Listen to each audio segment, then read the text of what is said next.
So, welcome to session 2 of the Business Automation webinar. Today, we're going to talk about sales. Next week, we will talk about operations. And then the week after that, we will talk about finances. We are going to have Simon join us. Simon has an accounting company that specializes in Zoho Finance. So, that'll be really exciting to hear about. My name is Carol Den Hartog, and I am the CEO of Amazing Business Results. We are a company that services small companies all the way up to 500 people. We help them to automate their sales process and other processes that they may have in their company. We also have a YouTube channel and online courses. The purpose of this is so that you can educate yourself on the system and never be held hostage by a developer. Today, we are going to dive into sales cycle challenges. So, number one will be stop the bleeding. So, all business owners are hungry for more leads, right? But I think that a key point that we typically miss is how are the leads that we currently have being handled? So the solution we have for this, we're going to start with the next follow-up date. So this is a field that we have created in our ABR follow-up system. So there will be an automated timestamp on the new opportunity. And what this field does is it will create a follow-up view. The purpose of this follow-up view is because if I, as an agent, log into my system, I'm ready to tackle my daily task, and I see all of the deals in the system, I'm going to get overwhelmed. My brain's going to shut down, and I'm not even going to know where to begin, right? So this view will show me everything that has a follow-up date that is today or before today. So these are real active deals that actually require my attention right now. And as you can see in this view, we have some key points of information that we need. So we have the deal name, the amount of the deal, so we can see which one's going to bring in large amounts of money, what stage they're in. So have they been qualified yet? Have we already sent them an estimate? What's going on there? When the follow-up date actually was. So is the follow-up date today? Was it a week ago? Am I a little bit behind here? And then one of the most important pieces is the follow-up comments. So the follow-up comments are going to help you know what you need to do on this call. So let's say I call John today and John says, "Hey, Carol, I'm going to Cancun for 2 weeks. Call me back then. We'll talk about it." When the follow-up date comes, I'm not even going to remember anything about John, what I needed to talk to him about, why he was interested in buying my services in the first place, nothing. But with proper follow-up comments, I'll know that John is really struggling to uh, have a proper lead system, and he's losing deals because of it, and things are slipping through the cracks, and he really needs help with it. So I'll remember all of that information, and then maybe even I leave a comment in there that says that he went to Cancun, and then it's more personal, right? So it's like, "Hey, John, how was your vacation? Did you check out this place?" And then it doesn't feel like I'm only calling to collect a few $1,000s from him. Another big part of this will be the blueprint. The blueprint, when we use that term, we are referring to those blue buttons that you see on the screen. So the blueprint is going to show your agent what is the next step in the process. That way, they're not guessing or forgetting, or what usually happens is creating their own process, what they think they should do, right? So when we click these buttons, a few different things can happen. So it will force the agent to properly take the next step. So let's say we had a meeting, we click meeting held, and the next step will be to set the follow-up date. They can't forget to set the follow-up date because they literally can't go forward in the process without setting it, right? So those red lines there, that means that those are required fields. So we cannot move forward until we fill them out. And then we also have the click messages that will notify the agent on critical activities. So you can use this a few different ways. On screen, you can see that it says that there is a new lead. So you can use these to alert the agent, hey, there's a new lead. They need to contact it right now because it just came in. It's still hot.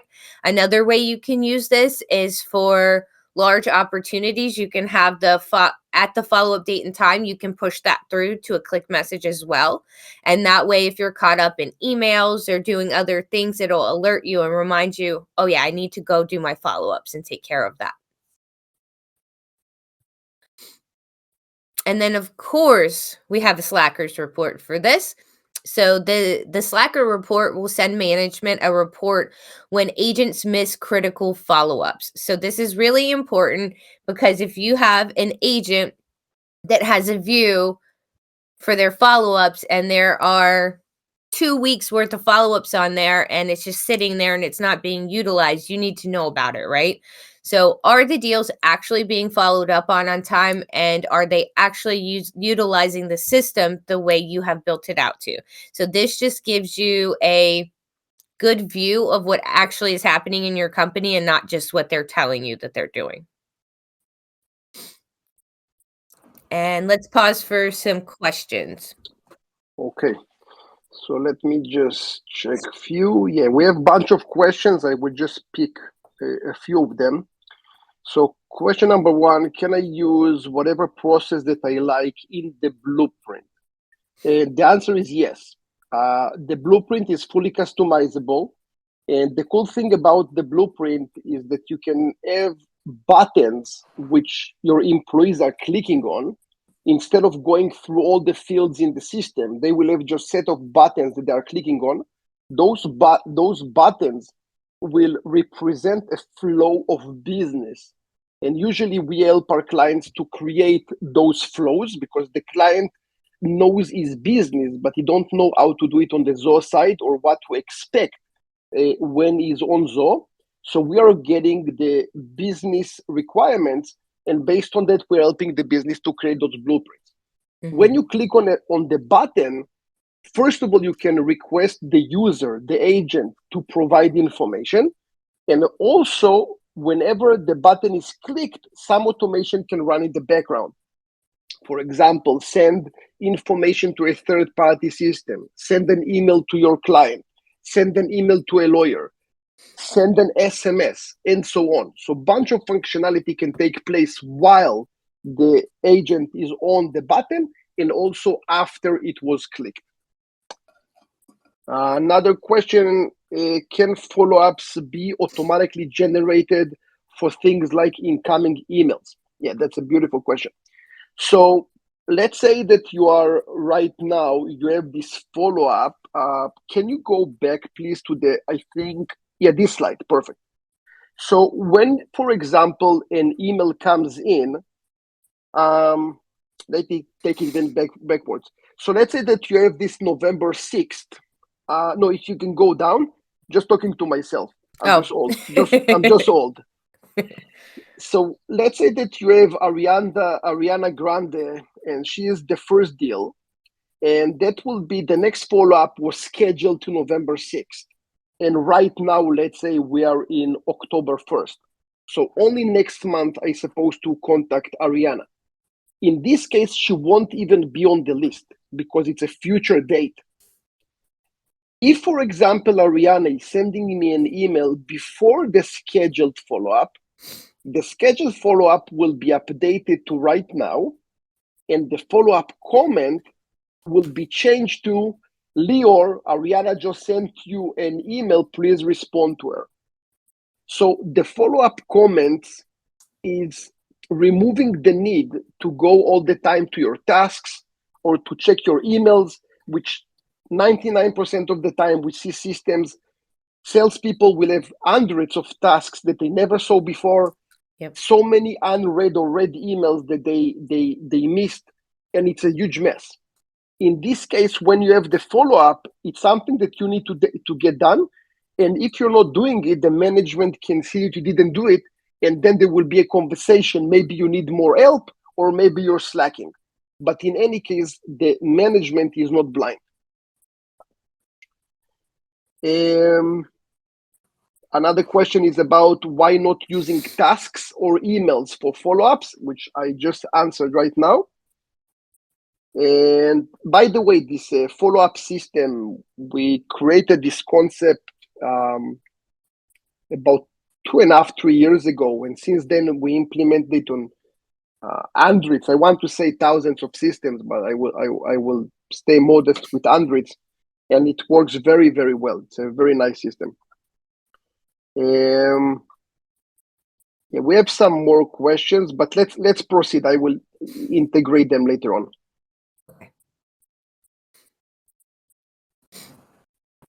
All right, so the next topic will be clear processes. And this is something that the majority of businesses struggle with. A lot of people do things because they know how to do them and not because there's a set process on how to do it, if that makes sense. So it's not replicable. And so the question is, do you have crappy prospects or do you have crappy agents? So are the prospects just not getting back to you and they're uninterested? Or are your agents not following up? They're not doing the things they need to do and making people not want to work with your company. So we are going to jump into more of the deal blueprint here.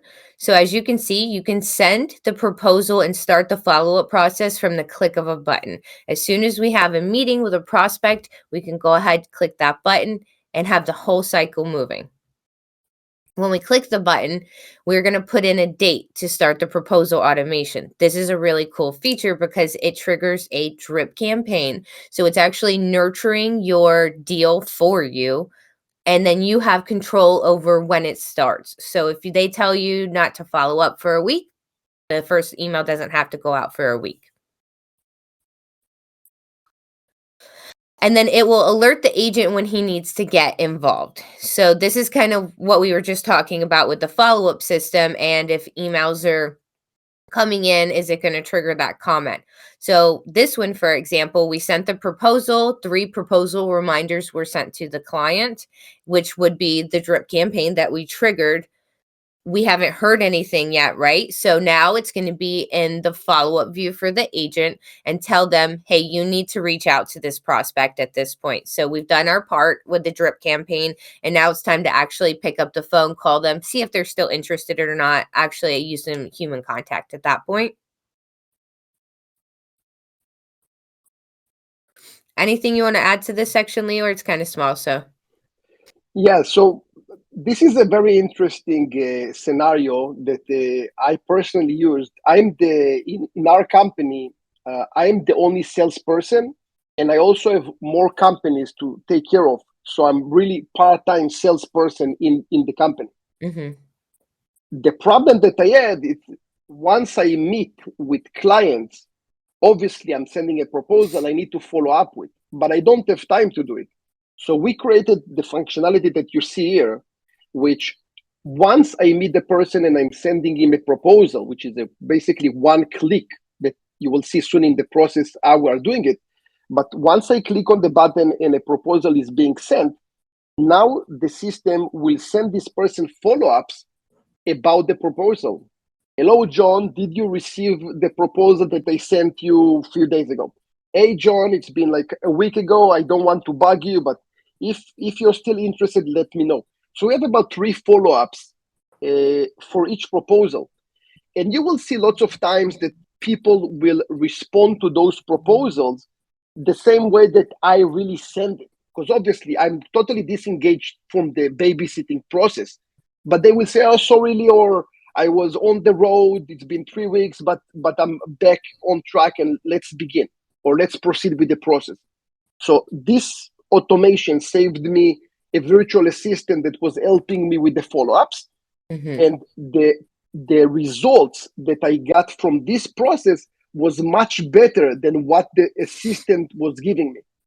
So it's not a lousy solution. It's a pretty good one. Yeah, it's great.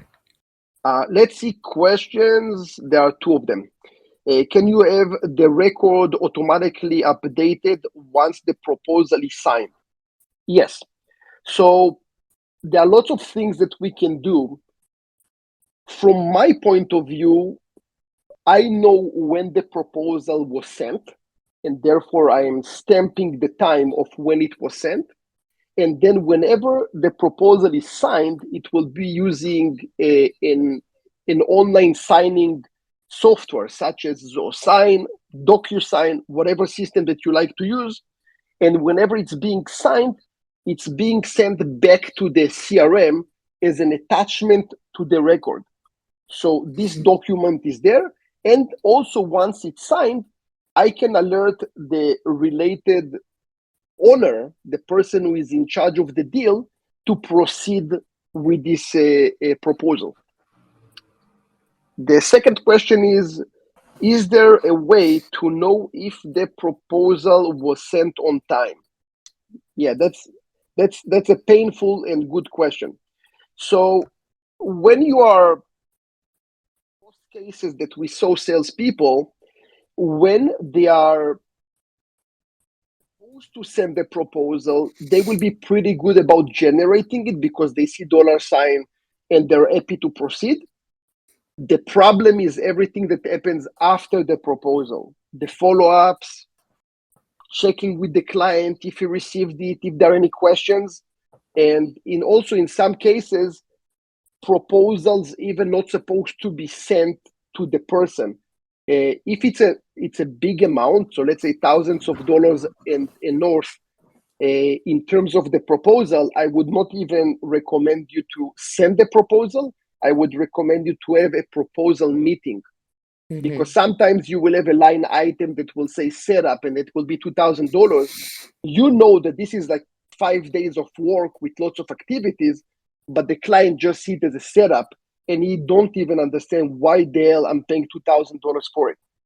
So in some cases, I also recommend you to have the proposal process as a meeting versus sending it to the client. Let's see some questions more. I got a little bit more of them. Can this feature of the platform be connected with individual Outlook? Yeah, so you can connect everything that you see here and in everything that we showed so far. Everything can be connected to Outlook, to Google. The CRM can integrate with the external mail systems, so there is no problem with it. And that's it. Let's continue. Let's continue. Okay, let's talk more about proposals and sending them with one click.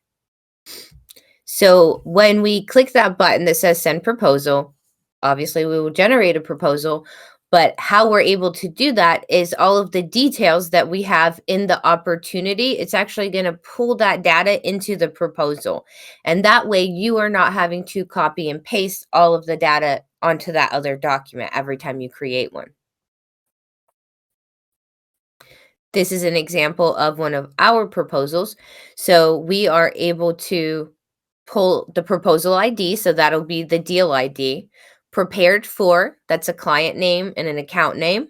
Prepared by, that'll be our company, and then whoever the user on the system currently is. So that would typically be the agent, the deal owner, that's who's generating the proposal.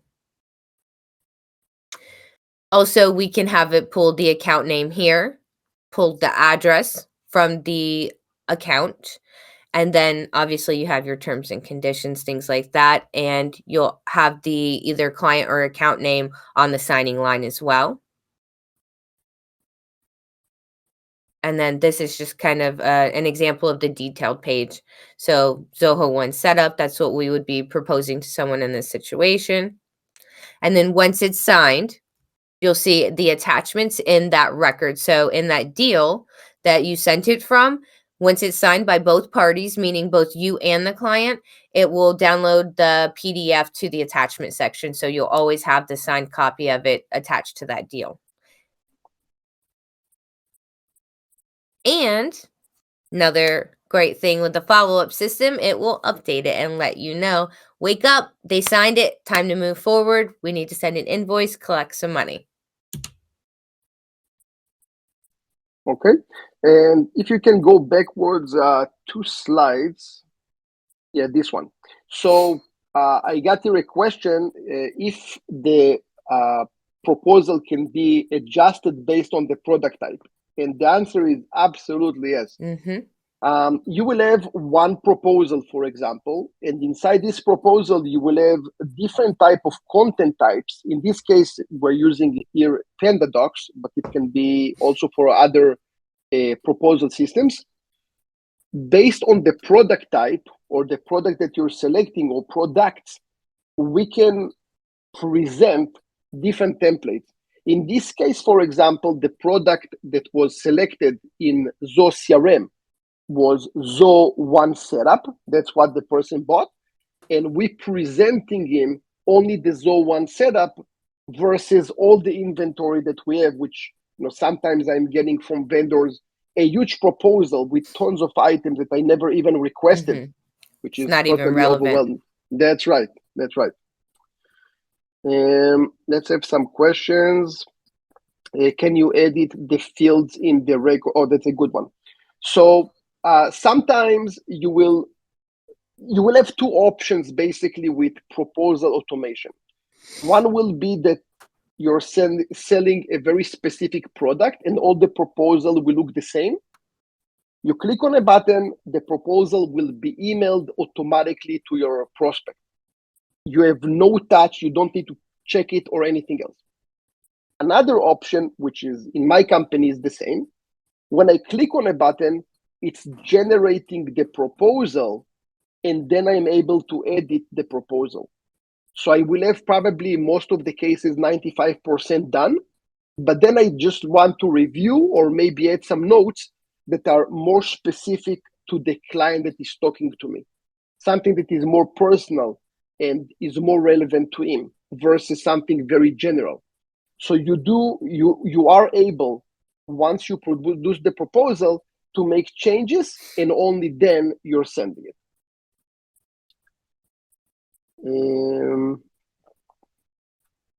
What software do you use for your proposals? For this example looks nice. So thank you for that. It's not me. We have a designer that is doing that. I hope one day I will have those capabilities.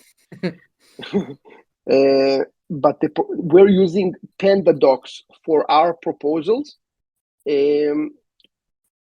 Some clients of ours, we use Zoho CRM Mail Merge. There are different solutions.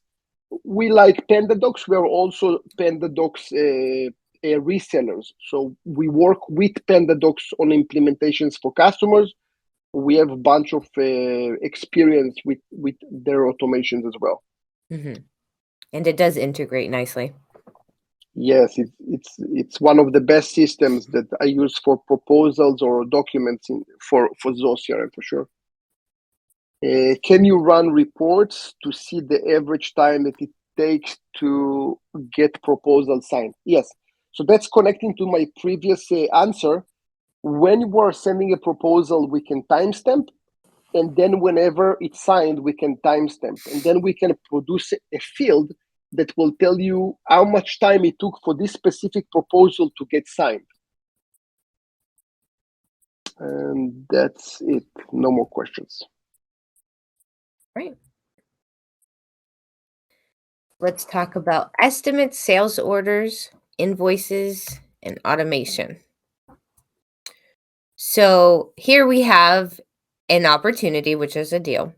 We have the button that says send estimate, and we are able to, if you see on the top right, there's actually a button called create estimate. So it's different. You can create the estimate and then you can send the estimate. So the way we're going to create the estimate is by using a subform. A subform here, as you can see, it has different line items. You can add an additional line item. You can take it away. But basically, you will have a product or a service name, the price of the unit, the description, the quantity, and then the system is going to do the math. It's going to give you a formula that will provide the total price that will go into the estimate that you're creating. And as you can see here, you can see the whole subform on the opportunity. So at a quick glance, we know exactly what we are pitching to this prospect. And then it will generate an estimate in Zoho Finance. So by creating the estimate, we're creating the subform essentially. And then by sending it, that's when we're actually going to have an estimate in this finance. Actually, I'm sorry. I got ahead of myself there. It will leave a draft for you to approve, and then we actually send it out. This is an example of what it would look like once it generates. So you can look it over, make sure all the data came through properly, everything looks nice. Maybe you need to check the bill to name and address, make sure everything's spelled right, just a final approval. Rule of thumb that we personally have is anything that has to do with money, you can fully automate it, but generally it's good to have that last final check. You can automate it 90-95%, but it's always good to have that last final approval and say, okay, I actually want them to receive this before you click the send button.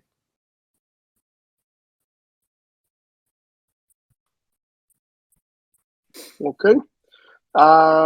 Few comments here based on a question that we received. If you want, you can click on send estimate without even create. So you click on send estimate, it will grab the fields or from the related products or from the subform that Carol just showed.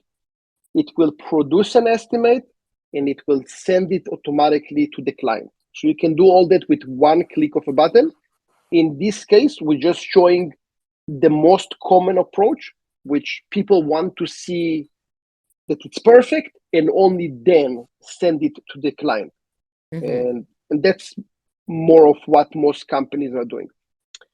Can I use QuickBooks to send an estimate? Yes, I don't like it. If you're looking at Zoho Books integration, the customers are automatically being synced from CRM to Books.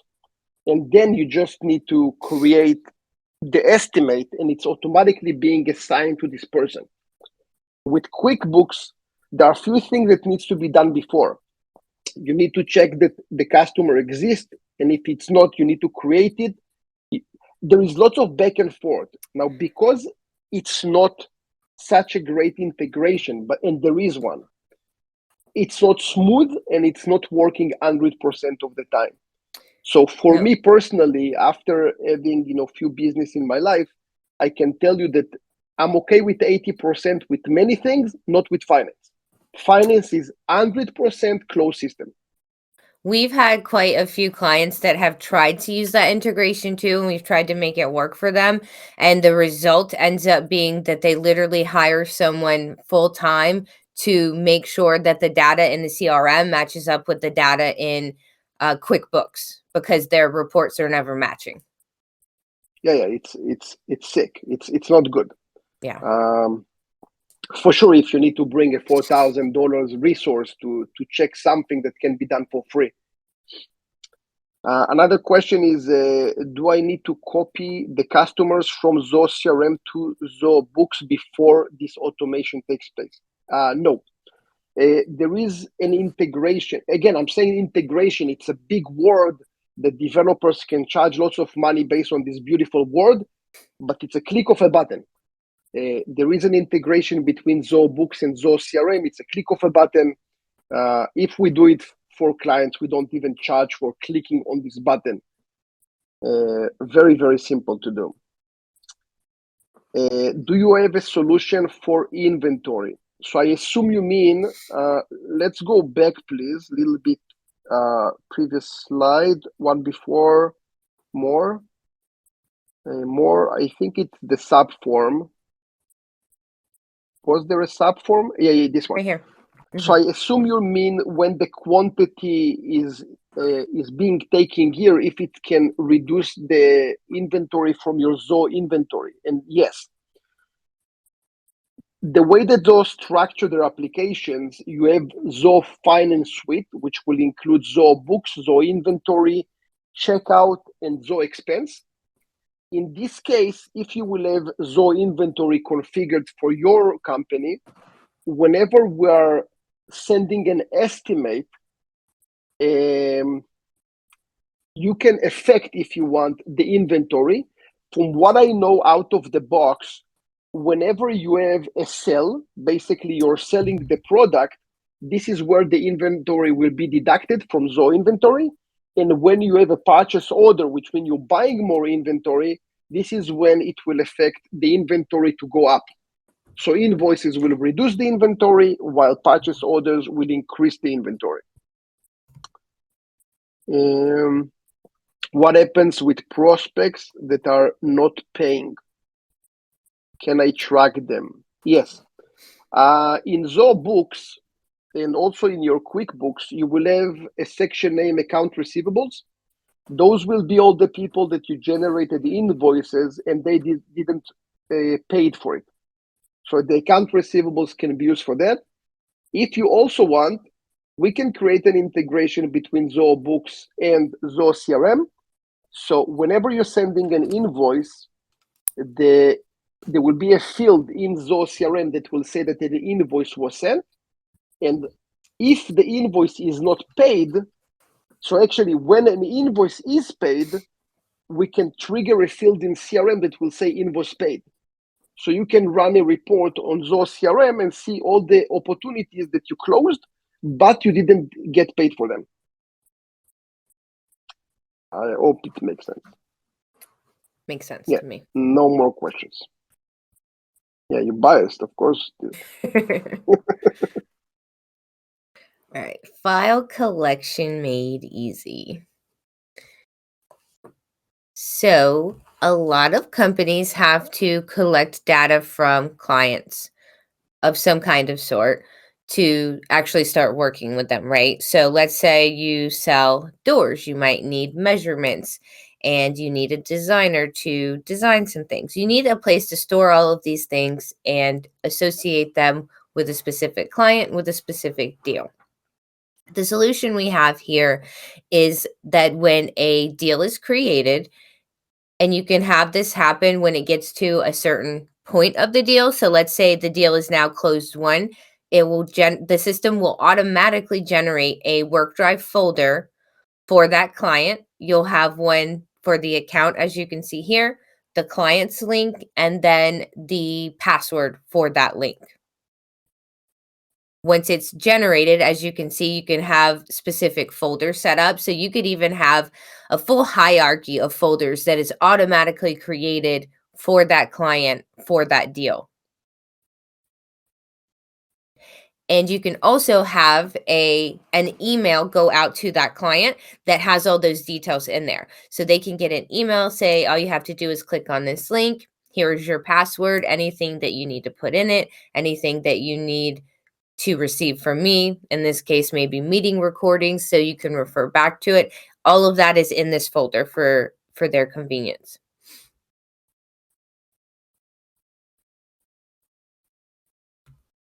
So this would be an example of that folder.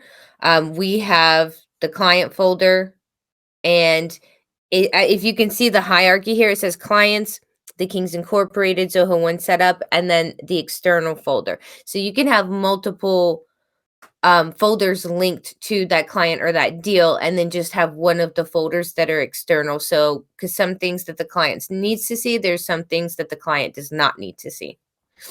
As you can see here, these were uploaded by Jim Bain, which means that would be the client.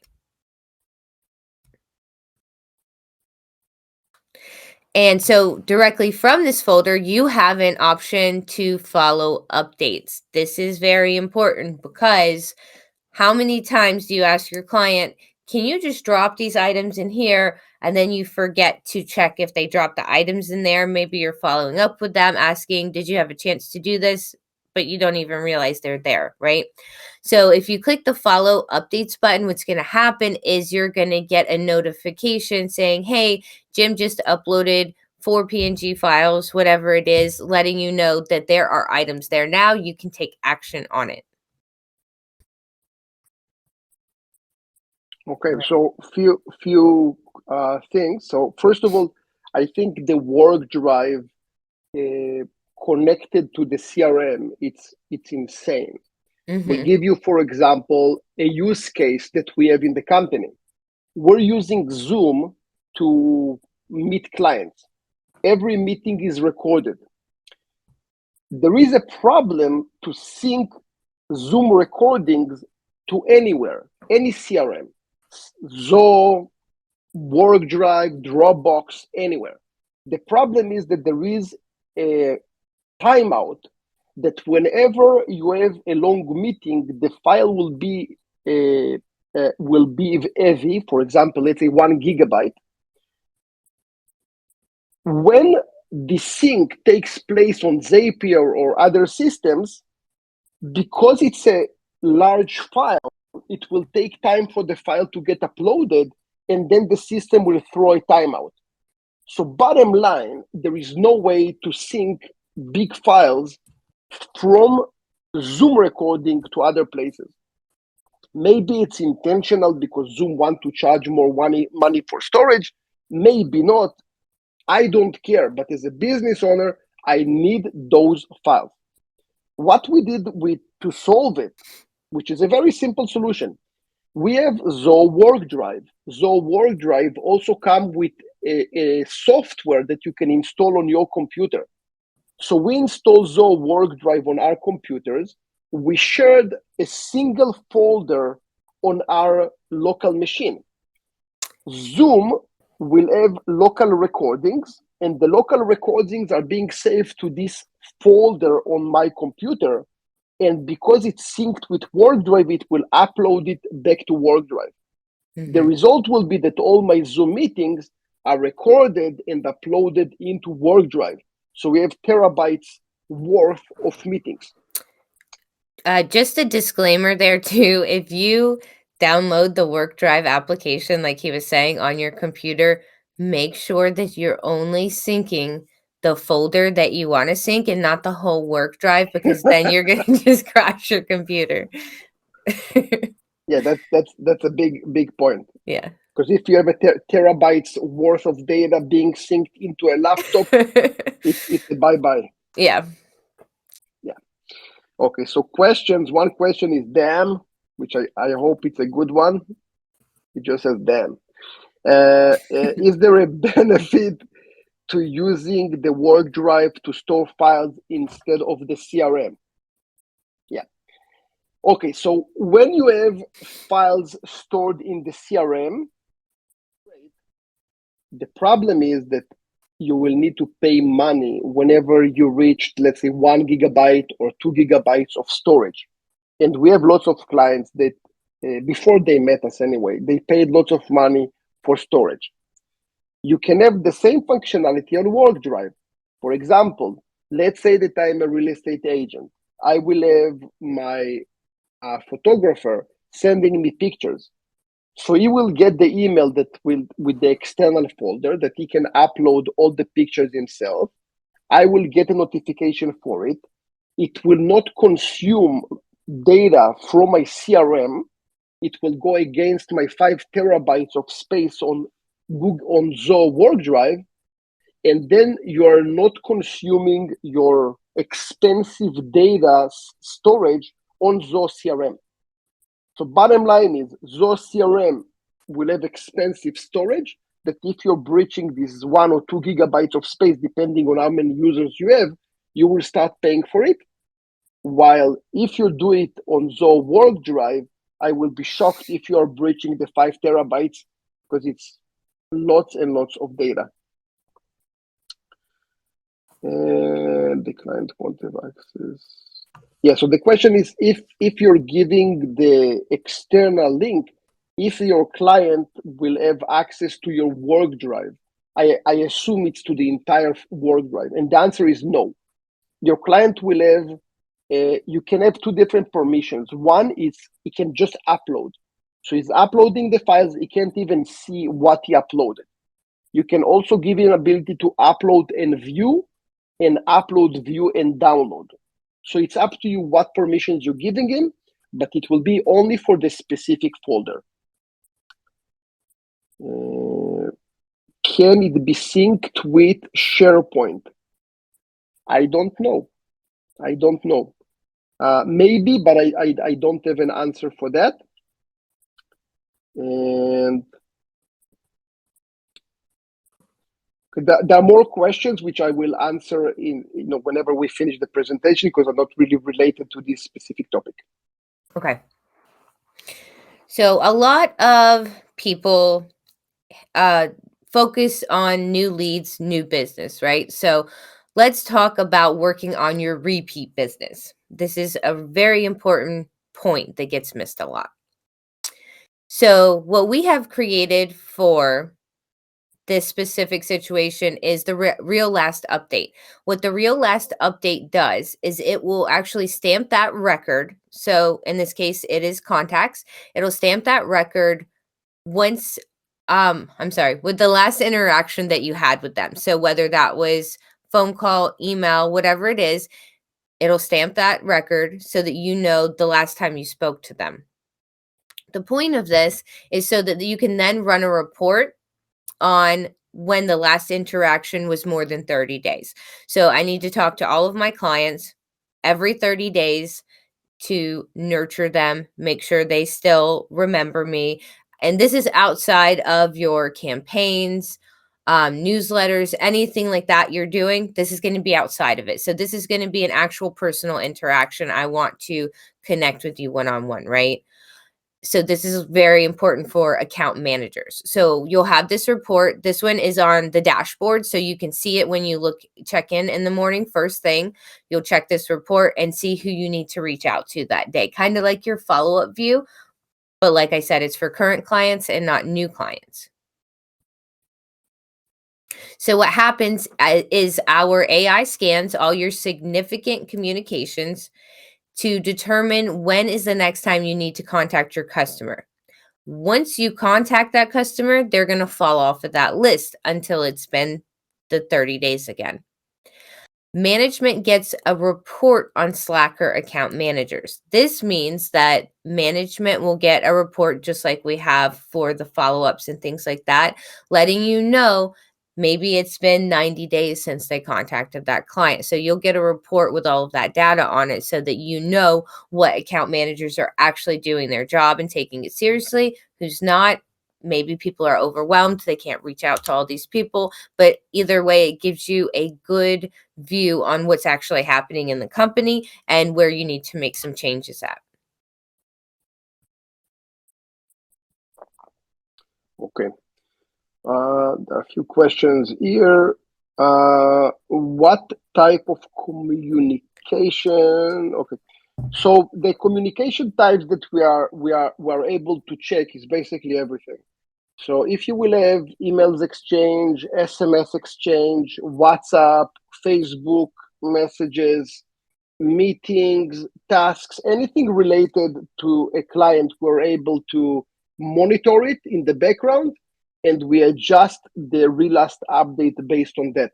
That's, by the way, also going to be an extension that we are going to release, because many businesses requesting it, and we need to develop it from scratch, and it's expensive.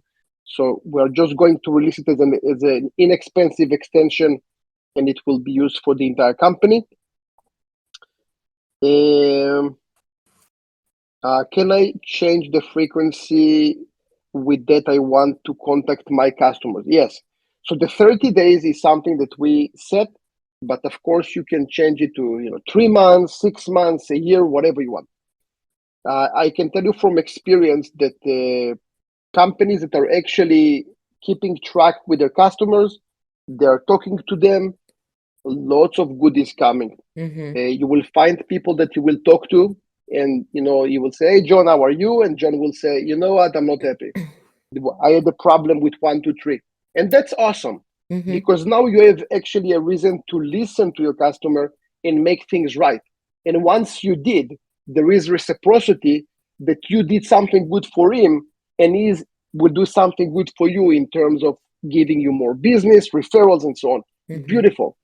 You have people that you talk to, and it's low-hanging fruit. They will say, "You know what? It's amazing that you just called. I actually do need your services." And then there will be more business. But the idea is to keep friendly relationship with your customer and see how they are. The idea here is not really just about trying to sell. The idea is really to be a good person and try to stay in connection. And maybe you can help your clients in any way. Maybe he needs help with, I don't know, a roofer, not related to your business at all. But still, you have someone to recommend him, so he will have, he will get more value from the relationship with you. Let's see. Yeah, so there is another question. It's like a repeat. What type of connections? And we talked about it. Basically, any type of meaningful connection can be used here. And let me see. Yeah, that's it for now. All right. Moving on. Not all leads or deals are born equally. What does that mean? So we have leads, we have deals. Some of them are very serious, some of them are junk, and some of them are kicking the tires at a bunch of different places. So how can we really understand with the data that we already have in our system who is who? So that is where the scoring rules come in. So you are able to create some kind of criteria and point system to score your leads and your deals in the system, so you know who you need to pursue and make a priority. How this works is based on the rules that we create on this screen, based on the lead and their actions. I'll say if they open your email, if they click on a link in your email, all of these things are going to create that total score. And it can, as you can see, it can even go into the negative. So it'll go the other way as well. So this gives you a good idea. Let's say I have a follow-up system and I have a bunch of scores that are 80, 90, and then I have some that are 0, -10. Now I'm not wasting my time. So it's just another way to be more efficient and contact the people who need your help the most, right? And I'm not saying don't contact the people that have a 0, but you're not making them a priority, right? If I have 100 people I need to contact today, then the people with the higher score are the ones that are going to get my attention first when I A, have the capacity to do it, and B, I know I have the time to do it, right? All right. Okay. I know we're going to have questions about this. Yes. So the first question is if I can set the criteria based on anything I like. Yes. So the criteria on the top, you will see add criteria. You can have anything that you want. For example, let's say that you have a specific area that is a very rich place, that you know that leads that coming from this place are the best leads. So whenever he's coming, let's say from Toronto, it's not a real case, of course, but whenever they're coming from Toronto, they will get 10 points. Also, you can do different things. When you send surveys, if they open the survey, if they answer the server, when you have emails, if the email is bouncing, with deduct points. So you have a bunch of, or with SMS, even you can create this integration. So whatever happens with the lead or the contact, you can give him priority, and that's really, really awesome. You know what I did for a lot of people? I think most of them were real estate agents. So we used the scoring. We created a Zoho form with qualification questions, and we would use this more as like a qualifier. So should they use their time to call the person or not? Zoho form qualification questions, integrate it with the CRM, and then based on the responses in those fields, it would then give you a score, which would let you know if they were pre-qualified or not. That's a good thing. That's awesome. Yeah. And there are two more about that relevant. We'll keep them to the end. Okay. All right, so our final section is segmentation. I feel like a lot of people don't actually know what segmentation is in the CRM, even more seasoned users. So this is a really cool feature that Zoho has. The point of account segmentation is because of we have a lot of data in the CRM, right? So as a business owner, how can we determine who are our highest paying customers, who are our best customers, who have the most amount of deals with us? How can we get all this data? So when we segment our accounts based on certain criteria, we could also use recency or frequency. So if they have closed recently, so anyone that closed in the last month or so, there's a lot of different criteria we can use to segment. But basically, it's so that we can pull a report of all of these people and have maybe our highest paying clients so that we can reach out to them and make sure on that account management aspect that they are the people that we are keeping in contact with the most. Maybe we throw them a freebie here and there. Maybe you get your clients gifts for certain reasons. This is a great way to determine who falls into those buckets and not. And oh yeah, sorry, one more slide. Sorry. Yeah.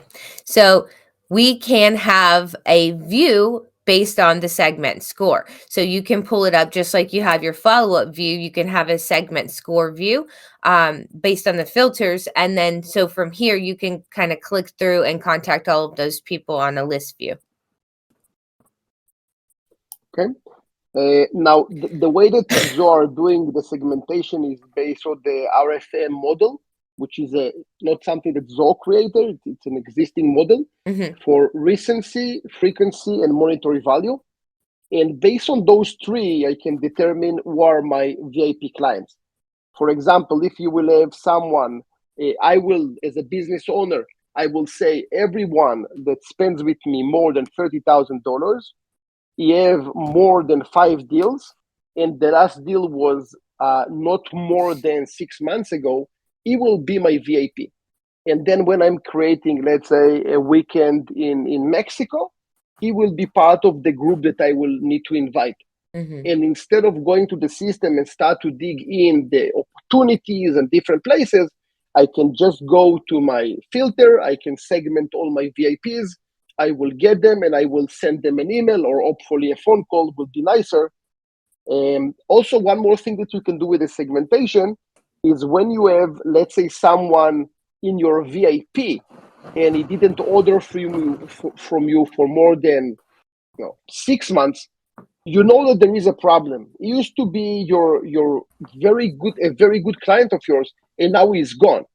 Obviously, something is off. If the account management system that we showed you a few slides ago is not fixing the problem, that should fix it. And the main thing about it is, if you saw the direction that we're taking in the system, it's to be dependent less on new leads and concentrate more on existing customers that you already spent time and you invested in them to be your clients. Can I have any segmentation? We answered that. Are the groups automatic? Yeah. So if the groups are automatically, I assume the accounts are specifically updated, and it's yes. When there is a new activity, it's being updated, but in some cases, it will take about 24 hours for this list to be updated. So just give it time and it should be okay. I would use this feature. Yeah, okay, so we talked about it too. There are a few general questions that the people asking. Okay.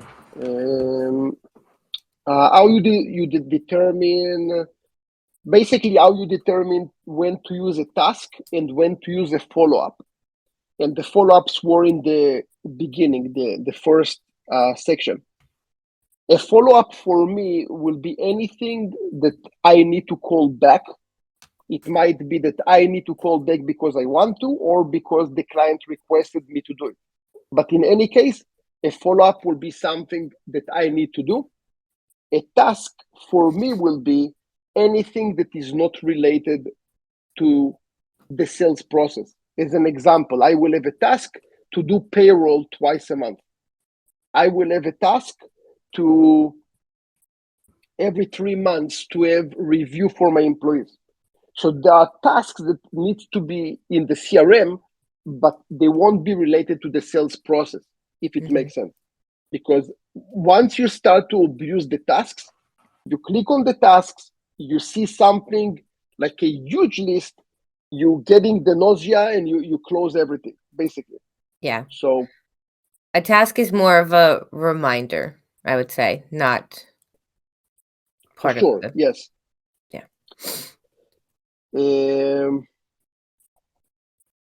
The questions about work drive. So if the invite that we're sending, there was an email that we're inviting our customer to upload files, if this invite can be using Outlook, and yes, no problem at all, you can send it using Outlook. And if we can sync Outlook calendar with CRM, and it's yes, under the settings, there is a section named Outlook. And if you click on it, you can see that you can sync, and it calls events in Outlook, and you are able to sync it. For the follow-up process, setting the next follow-up and the list view that shows those that need to be followed up with, dates and the follow-up comments. Is all that already part of Zoho CRM? No. So this entire follow-up thing is something that we created. It's not a part of Zoho CRM. You can do it yourself. So we are not doing anything that only we can do. It's just we created that. We're also, of course, selling it. But based on what we showed you, you can also ask external developers that are not us to do the same thing. And let's see, blueprint. Yeah, so another question, same thing about a blueprint and the follow-up, but no, it's not a native part of Zoho CRM. It's something that we created. That's it. No more questions. Okay.